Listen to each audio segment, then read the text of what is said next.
¿Qué nos lleva a pensar, a ver, en el texto, ¿no?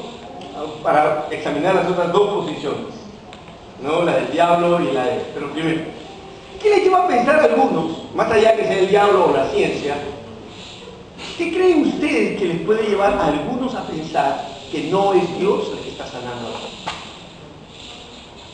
Bueno, la situación en la que estaba la gente, porque se reunía mucha gente allí de esperanza, mira, yo no me quedé en un lugar donde estaba de alguna manera acaparado la oportunidad de recibir la sanación. Eran los primeros que llegaban y tocaban el agua. Había como cierta competencia y no era algo para todos. Ok, bueno, muy bien. Entonces el primer argumento de algunos que dicen que no puede ser Dios el que está sanando es, si es Dios el que está sanando, esta manera de sanar de Dios, ¿no? Este Dios parece un Dios neoliberal, ¿no? Que parece que no tendría mucho lugar en Venezuela, porque no, este Dios neoliberal que promueve la competitividad, ¿no? Y donde el más fuerte es el que recibe la sanidad. Esa manera de sanar de Dios parece que no se ajusta al carácter y al ser de Dios que se revela en las Escrituras. Porque imagínense lo que ocurre, ¿no? Ahí está la multitud, ojos ciegos, paralíticos, gente enferma, y de repente imagínense en medio de esa multitud todos alrededor de ese estanque, y de repente alguien grita, ¡el agua se mueve! Uy, yo me imagino, ¿no es cierto? ¡El agua se mueve! ¿Sí? Uy, el paralítico corriendo. ¿Por qué? Había que llegar primero, ¿no? Tú no piensas que de repente el ciego ya estaba a punto de llegar al agua y el paralítico al lado. No vayas a pensar que el ciego le decía al paralítico, por favor, usted primero. No vayas a pensar que ocurría algo así. No, había que llegar primero. Y si el ciego pisaba, el paralítico lo pisaba. Y si el paralítico agarraba y le jalaba el pie al ciego para que se caiga, había que llegar primero a cualquier costo y a cualquier precio. Entonces, claro, no se muevan. Es que esta manera de sanar, si es Dios el que está sanando, esta manera de sanar de Dios parece no ajustarse al carácter y al ser de Dios que conocemos. Por ahí empieza una primera resistencia, ¿no? Entonces, otra segunda resistencia es que la Biblia dice que un ángel, ¿no? Normalmente en la Biblia sabemos que hay ángeles de Dios y ángeles que no son de Dios. Y entonces, cuando normalmente la Biblia habla de un ángel que es de Dios, lo dice, y un ángel de Dios. Pero acá no dice un ángel de Dios, acá dice solo un ángel. Un ángel. Y sabemos que el diablo también se disfraza de ángel de luz. ¿Ok? Un ángel. Eso es lo segundo. Y lo tercero, aquellos que le dan mucha fuerza al tema del ángel, pues el gran problema con ese texto es que los manuscritos más antiguos, el tema que un ángel descendía y movía el agua, no aparece. Alguien tiene una versión aquí donde en su traducción no aparece la idea de que un ángel descendía. ¿Lo pueden leer, por favor? Vamos a leer aquí, en esta versión. El versículo 4. Sí, el versículo 4. A ver, lee desde el 3 y sigue con el 4 como está. A ver, escuchen en esta traducción cómo aparece el texto. Después de esto, vio la fiesta de los judíos y Jesús subió a Jerusalén. En Israel, junto a la puerta de las ovejas, hay un estanque con 5 pórticos, que en hebreo se llama Bethesda. En ellos yacía una multitud de enfermos, ciegos, cojos, paralíticos. El 4 está en blanco y en el 5 se encontraban allí 7 hombres que estaban enfermos. Muy bien. En las nuevas traducciones del relato, Aquí dice una hora de los 4. ya, pero vamos a ver. Pero en la, claro, lo que pasa es que hay que interpretarse.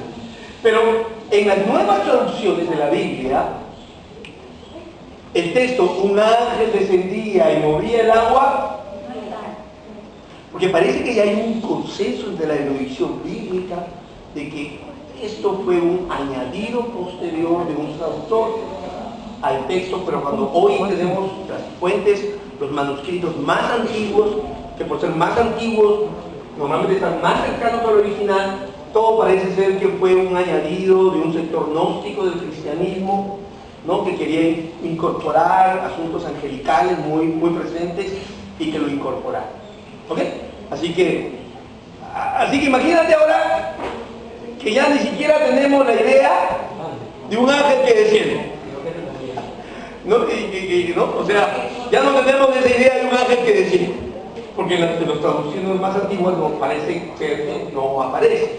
Entonces, otro argumento para pensar que tal vez no es Dios el que está sanando. Entonces, esta forma de sanar y el hecho de que el ángel aparece como una gran interrogante. No podemos realmente afirmar contundentemente que eso era así. ¿Ok? Muy bien. Ahora, ya hemos pensado por qué algunos creen entonces que no es Dios el que está sanando. Pero ¿por qué creen ustedes que algunos piensan que es el diablo el que está sanando? ¿De dónde creen que hay ciertos teólogos de renombre que dicen, no, es el diablo el que está sanando? Por el comportamiento que está en la multitud. Ok, la manera de sanar se ajusta más al carácter demoníaco, ¿no? Esa idea de que más fuerte solo recibe la bendición, ¿no? Entonces parece ajustarse mucho más al carácter demoníaco que al carácter compasivo y misericordioso del Dios de los reyes. Y también porque sabemos que Satanás también tiene ese poder de imitar y hacer lo mismo. Ok, Satanás también puede sanar. Cuando Moisés tiró la vara, la serpiente, nosotros también hicimos lo mismo. Ok, entonces no, la sanidad no es monopolio de Dios. También el diablo puede sanar. Y aún dicen que el diablo, y si tuviera realmente un ángel, el diablo se puede disfrazar de ángel de luz. Ok, sí.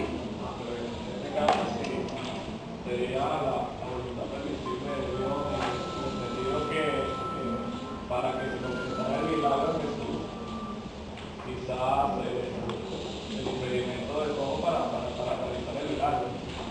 Ok, la discusión es, ¿por qué creen ustedes que algunos piensan que es el diablo el que está sanando? O sea, ¿hay un argumento en ese sentido? Sí, no, pienso que era Dios. Bueno, ya pasamos eso, pues. Pero Ya lo discutimos. quizás pudo haber sido el sentido de la competencia para que Jesús se glorificara, para el único que no podía llegar y se ejecutara el milagro. Bueno, estamos retrocediendo un poquito, entonces, a un argumento a favor de que Dios es el que está sanando. Pero ahora ya vimos por qué algunos creen que es Dios el que está sanando, sigamos la lógica del argumento, ¿no? Hemos visto por qué creen algunos que Dios está sanando, luego hemos visto por qué creen algunos que Dios no es el que está sanando, ahora estamos en por qué creen algunos que es el diablo el que está sanando. Pero el argumento más fuerte de por qué es el diablo, a ver. Bueno, yo digo que podría ser el diablo porque si está sanando Dios en ese lugar, ¿por qué tenía Jesús? ¿Por qué Jesús se acercó a ese lugar? Para sanar al paralítico. Si era Dios el que estaba sanando. Ok, vamos, entonces eso lo vamos a ver más adelante, ¿ok? Pero el argumento más fuerte es que ese estanque todavía existe. El estanque de Bethesda todavía existe. Yo no he ido a Jerusalén, pero lo puedes ver en cualquier diccionario de arqueología. La foto, o entra a internet y pon estanque de Bethesda y te va a mostrar la foto del estanque de Bethesda en Jerusalén hoy. ¿Ok? Está seco, ya no tiene agua. Pero si tú ves el estanque, tú te vas a dar cuenta que el estanque está lleno de plaquitas de gratitud por la sanidad recibida. Como es mucha de la costumbre todavía de tus pueblos. Como idolatría. Pero esa plaquita no está dirigida, la mayoría de ellas de la Edad Media, pero esas plaquitas no están dirigidas, me dejo entender, al Dios de la Biblia, sino están dirigidas al Dios Esculapio. ¿Quién es el Dios Esculapio? Es el dios griego de la medicina, de la sanidad, representado en dos serpientes. La de la medicina. Ese es el símbolo del dios Esculapio, ¿no es cierto? Y entonces muchas de estas plaquitas están básicamente agradeciendo la sanidad recibida al dios Esculapio, ¿no?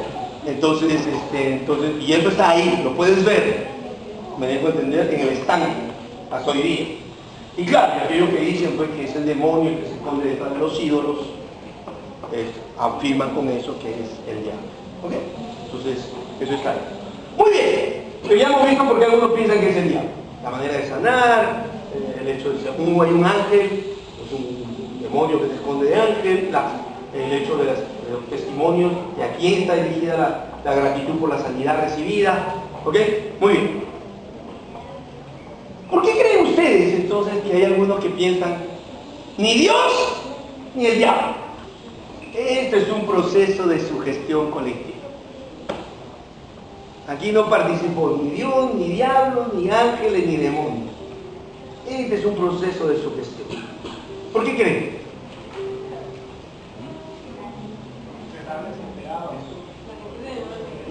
Bueno, porque es un fenómeno que históricamente se puede seguir, ¿no? Con muchos otros elementos, está estudiado, pero en este caso, la razón es esta. Porque se ha descubierto que este estanque de agua, léanlo en un diccionario de arqueología, por favor, bíblica, que este estanque de agua recibía, la fuente de ingreso del agua era una fuente subterránea de agua. Era alimentado por una fuente subterránea de agua. Y esta fuente subterránea de agua, entonces era la que hacía que apareciera el estanque. Y entonces, ¿qué era lo que aparentemente hacía ver que se movía el agua? Cada vez que entraba más agua, ¿no?, de lo esperado, entonces esa corriente de agua que entraba al estanque, ¿ok?, inmediatamente se movía. Aquí no había, se puede explicar científicamente, no sé si me dejo entender, por qué se movía el agua. No había ni un ángel, ni Dios, ni el diablo. Ok, y la gente, pues, que creía, pues estaba predispuesta, entonces entraba al estanque, llegaba primero y ya se declaraba, pues, automáticamente sano. Supuesto que esta interpretación también tiene sus límites, porque tal vez podría funcionar en enfermedades psicosomáticas, ¿no? Son corporales, pero tienen un origen psicológico. Pero claro, aquí habla de ciegos, cojos, paralíticos, ¿no? Entonces, no se puede explicar. Muy bien. Así que ya nos hemos dado cuenta por qué el texto es polémico, ¿no? No hay un discurso único acerca de que si es Dios, el diablo o el Estado. A ver, antes de continuar, en función de lo dicho, a ver, ¿cómo anda ahora sí nuestras opiniones? Vamos a ver. A ver, ¿cuántos a partir ya de lo que se ha dicho piensan que a pesar de todo lo dicho yo sigo creyendo que es Dios el que está sanando a través del estanque? A ver, ¿qué es Dios? O uno, muy bien. Dos, tres, ok, muy bien, muy bien. ¿Cuántos creen que es el diablo el que está sanando? Muy bien, hay más gente a favor del diablo.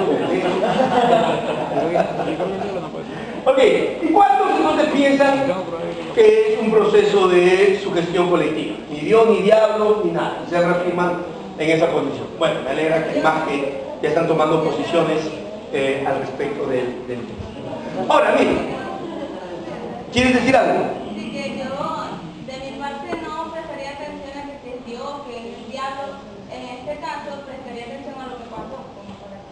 Ok, pero es que aquí, pedagógicamente, poquito a poquito, ¿no? Porque realmente hay que ir armando la discusión. Muy bien, entonces, uno diría, ¿no?, quien nos debe ayudar a resolver el problema si Dios, diablo, sugestión, quien nos debe ayudar, ese es Jesús. Porque realmente si uno sigue, o sea, en el relato arranca mostrándonos una fuente de poder, el estanque. Pero de repente aparece otra fuente de poder, Jesús. Yo digo, y si alguien nos debe ayudar a resolver el problema del estanque, ese tiene que ser Jesús. Ok. Supongamos que Jesús realmente pensara que es Dios el que está sanando a través del estanque, que es su Padre. el que está sanando a través del estanque. ¿En qué hubiera consistido el milagro? En llevarlo a San. Exactamente. Haber hecho que el paralítico llegara, pero no solo llegara al estanque, llegara. Mira, la posibilidad de que un paralítico tenía para llegar primero era como que lo pongas a correr los 100 metros planos. Me dejó entender en las Olimpiadas. O sea, era el que tenía menos probabilidades de todos, un paralítico. ¿Ok? Porque era el que más problemas tenía para movilizarse. Entonces el milagro hubiera sido que por primera vez un paralítico llegaba. ¿Qué tal milagro? ¿No? Como que un paralítico hubiera ganado las Olimpiadas, me dejo entender los 100 metros planos. Esto hubiera sido un milagrazo. Realmente un milagrazo. ¿Ok? Ahora, entonces la pregunta es, ¿Jesús utilizó el estanque para sanar al paralítico? No lo utilizó. O sea, no utilizó el poder que estaba obrando en el estanque para sanar. ¿Ok? Entonces, si Jesús pensaba que era Dios el que estaba sanando, pues al menos no usó el estanque para sanar al paralítico. Ok. Si Jesús hubiera pensado que era el diablo el que estaba sanando a través del estanque, ¿cuál hubiera sido la actitud de Jesús? ¿Ah? Exactamente, Jesús vino a denunciar y a desenmascarar las obras del diablo. Jesús le hubiera dicho al paralítico, y no solo al paralítico, a todos los que estaban ahí. ¿Qué les hubiera dicho? ¡Eso del diablo! ¡Eso del diablo! Eso me hace acordar a un predicador ahí de Gracia,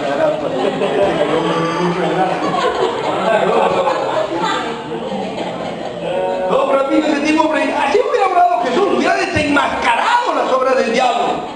Le hubiera dicho a la gente básicamente, no pongan su esperanza en ese estanque, no sigan esperando porque es el enemigo de Dios el que está obrando sanidad a través del estanque. Hubiera denunciado el poder demoníaco que está obrando ahí, ¿no? Para que la gente no mantuviera su esperanza ahí. Ahora, Jesús denuncia, condena el estanque. No. ¿Hay una condena de Jesús desde el estanque? No. Bueno, parece que Jesús no nos va a ayudar mucho, porque Jesús ni lo usa ni lo desaprueba.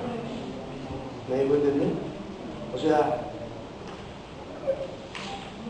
¿cuál es la actitud de Jesús frente al estanque? Lo ignora. Ok, lo ignora. Jesús guarda silencio frente a lo que ocurre. Ahora, era realmente una situación muy provocadora para decir algo. ¿Sí o no? ¿No les parece que en el mundo, en las situaciones de las realidades políticas, económicas, sociales, hay situaciones tan provocadoras para decir algo y tomar posición? Yo creo que esta era una de esas. Pero Jesús guarda, ni lo avala, ni lo condena. Ni lo usa, ni lo desecha. Jesús guarda silencio. ¿No? Ahora, la pregunta es, ¿por qué? ¿Por qué Jesús guarda silencio? La pregunta es, ¿por qué Jesús guarda silencio frente al estanque?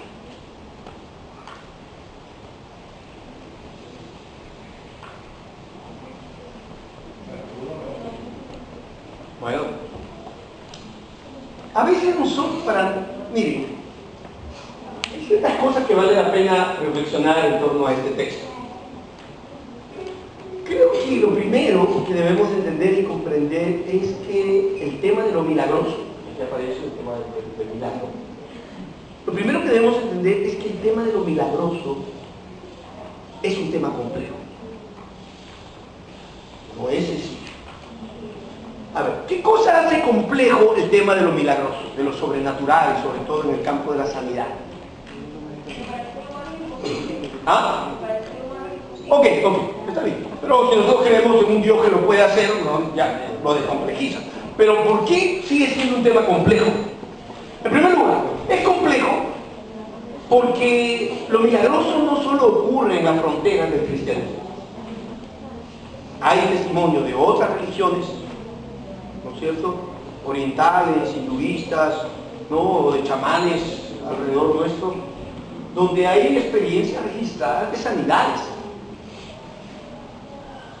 Incluso cosas que la ciencia no puede probar, como por ejemplo, está viendo televisión estos días, un Shaolin. Habla fuerte para que todos te escuchen. Un Shaolin que agarraba un taladro y lo ponía aquí en la sien, y hacía así, y estaba un médico ahí, y el médico le preguntaron por qué ocurre eso. Él decía que no lo podía explicar. Ok. Muy bien, pero vamos por partes entonces para definir. Entonces, ¿qué es lo primero que lo hace complejo? Lo milagroso, aún incluyendo eso, ¿no? Porque estamos en el contexto de sanidad. En primer lugar, lo hace milagroso el hecho de que no es monopolio ni patrimonio único de la fe cristiana. O sea, lo milagroso no ocurre solo dentro de la fe cristiana. Podemos encontrar hechos milagrosos y sanidades milagrosas registradas fuera del ámbito del cristianismo.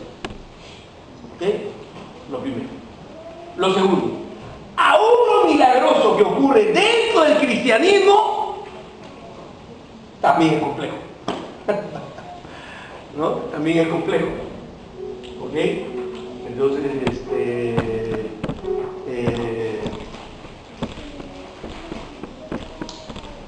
por ejemplo, no es fácil tener un discurso único. Piensen en una mujer, ¿ok?, tiene un hijo enfermo.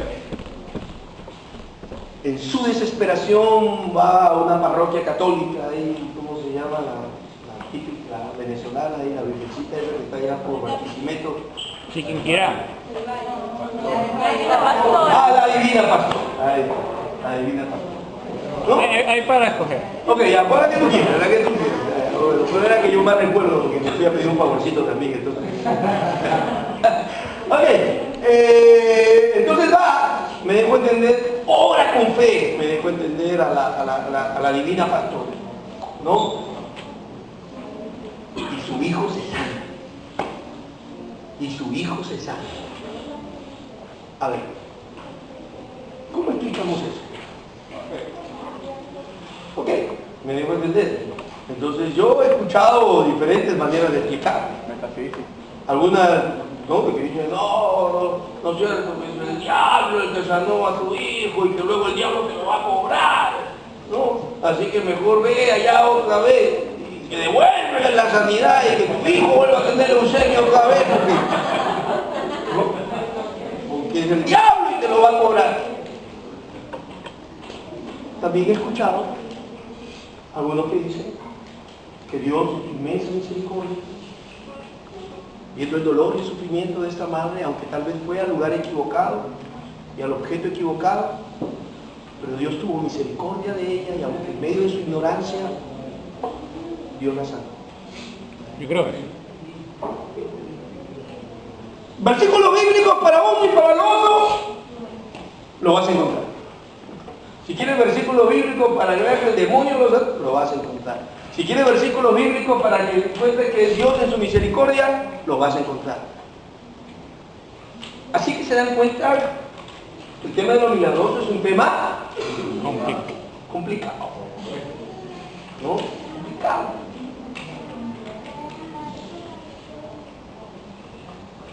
Y una de las cosas que debemos aprender de Jesús, cuando Él guarda silencio frente al poder que obra en el estanque,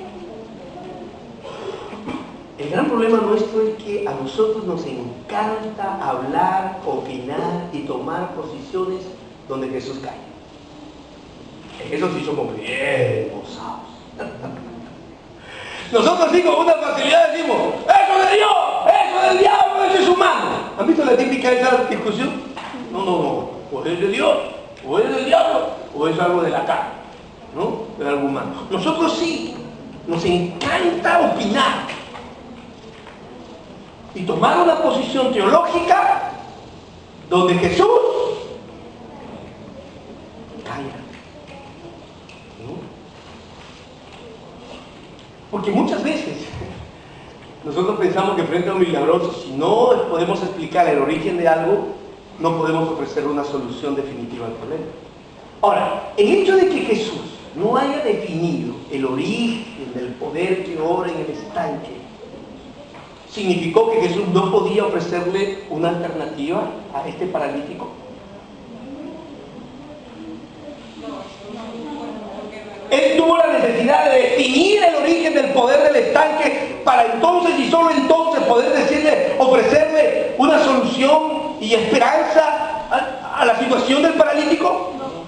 No tuvo que decir nada del estanque. ¿Y qué le dice al paralítico entonces? Ahora, fíjate la pregunta de Jesús, ¿no? ¿Tú te imaginas multitud de enfermos? El paralítico tenía más de 38 años, no sabemos cuántos años estaba ahí frente al estanque. Yo no sé ustedes, ¿no? Pero si yo fuera el paralítico y uno de ustedes se me acerca y me dice, ¿quieres ser sano?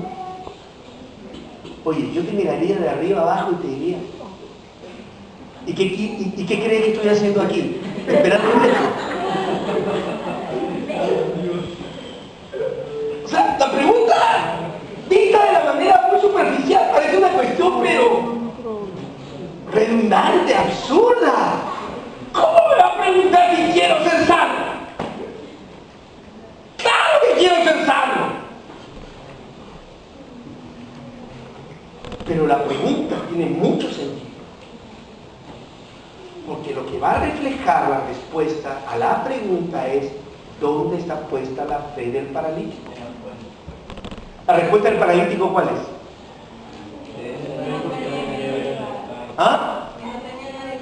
Y cuando él iba ya otro ya... No, sí, pero miren cómo va la respuesta, ¿no? La respuesta en primer lugar se construye de esta manera. Dice, Señor, le respondió el enfermo, no tengo quien me meta.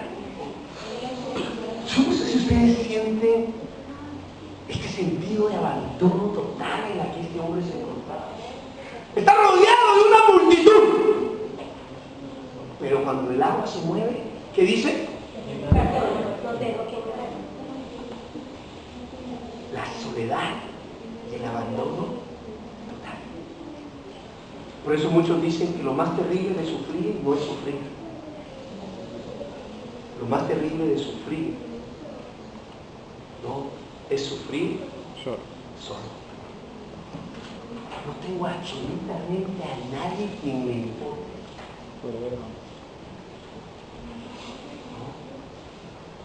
Eso es terrible. O sea, ya sufrir es terrible. Pero sufrir solo, yo creo que eso Dios ni a su Hijo se lo permitió. Porque Él aún en la cruz, Dios le permitió la presencia de Juan, de las 3 mujeres, porque ni a su propio Hijo le permitió sufrir en tal soledad. No tengo quien me meta. Y luego, ¿qué más dice, no? Porque cuando el agua se mueve, ¿qué más? Señor, le respondió el enfermo, no tengo quien me meta en el estanque cuando se agita el agua. Y entre tanto que yo voy, otro descendió. Siempre hay uno que es más rápido, más fuerte, que tiene al menos una persona que en el momento lo calme, lo ayude a llegar primero. ¿Cuántas veces he intentado llegar a ese estanque? Y siempre ha habido uno que ha llegado antes. No sé cómo se sienten en esta realidad latinoamericana que les ha tocado vivir, pero ¿cuántos que van a buscar trabajo no han sentido que siempre llegó uno antes? Y si tenía carnet, mejor todavía. Siempre siento que llego tarde. No sé, algunos sienten así hasta del amor, ¿no? Ya los años van pasando y siento que estoy llegando tarde al amor. No, otros han llegado antes que yo. Así que esa es una realidad, el abandono en este sentido, ¿no? Pero lo que el texto está reflejando básicamente es que ¿Dónde está puesta la fe del paralítico? Y la fe del paralítico está puesta ¿dónde? En el agua. En el estanque.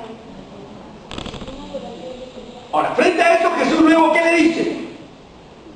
Levántate, toma tu lecho y anda. ¿Y el paralítico? ¿Y el estanque? El ángel no ha descendido. Levántate, toma tu lecho y anda. Señor, no he entrado primero. Levántate, toma tu lecho y anda. ¿Y el estanque? Olvídate del estanque. ¿Qué está haciendo Jesús? Está redireccionando la fe del paralítico. Su fe puesta en el estanque, ¿a qué hora la ponga donde? En Jesús. En él. Y nosotros podemos hacer eso, redireccionar la fe de la gente sin decir absolutamente nada de dónde tenían su fe puesta antes.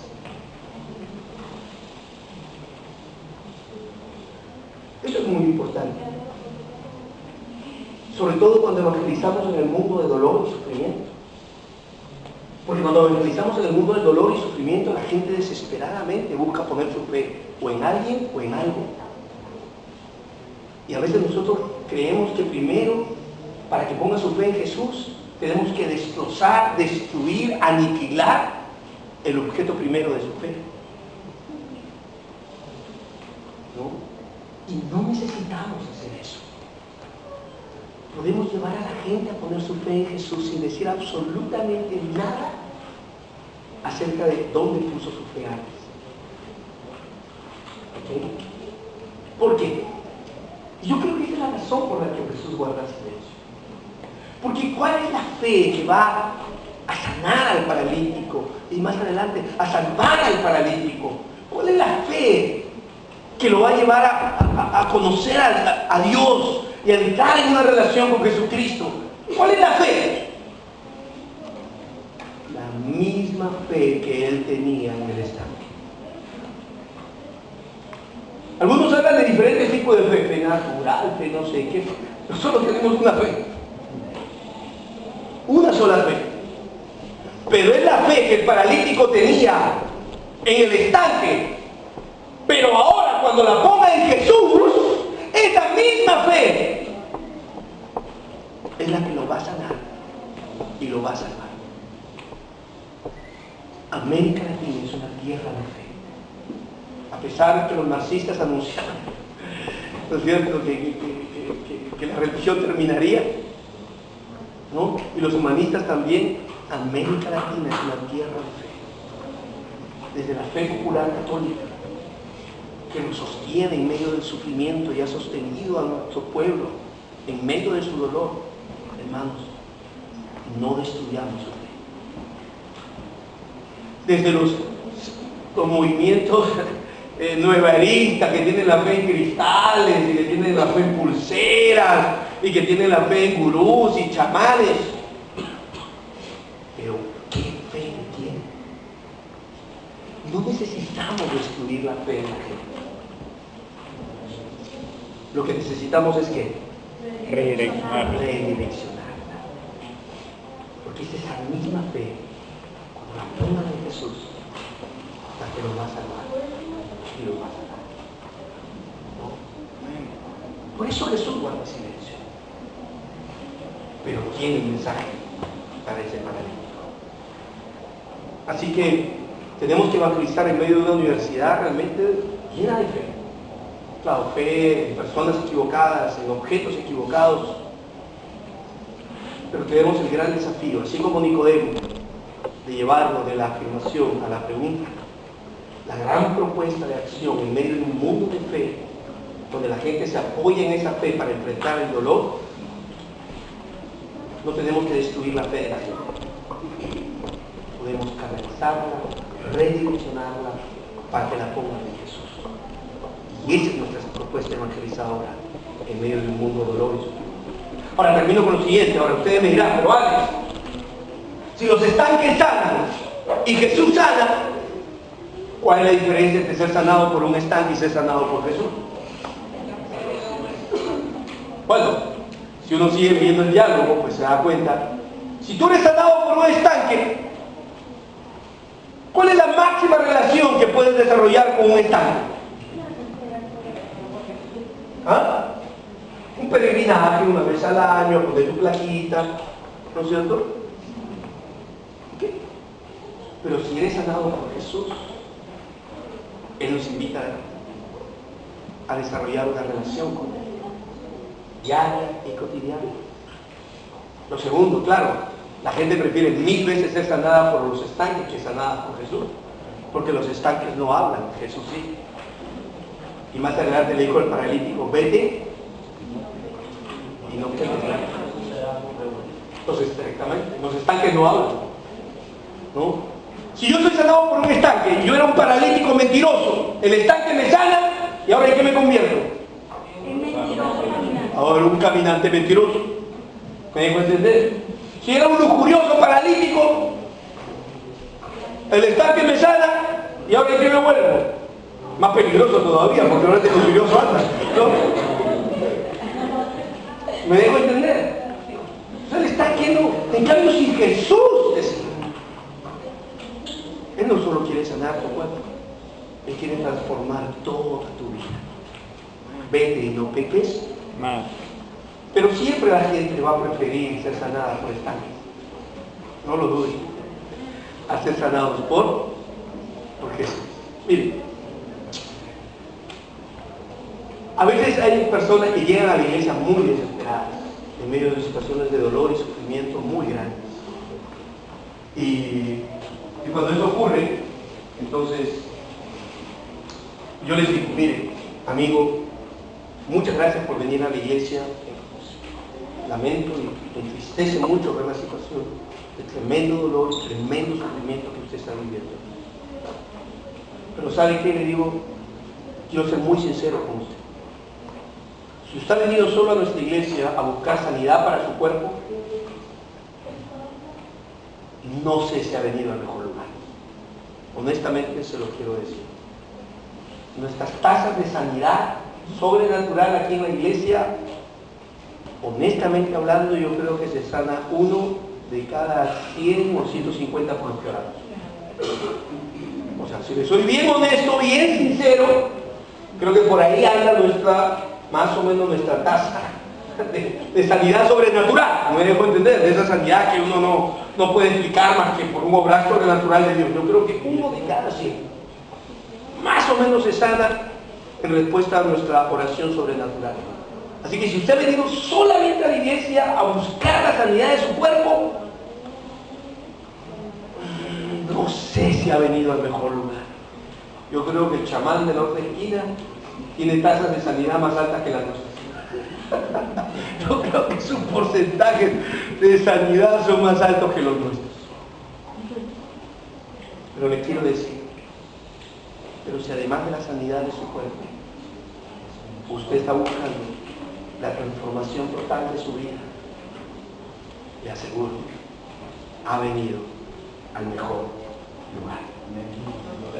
Ha venido al mejor lugar. ¿Okay?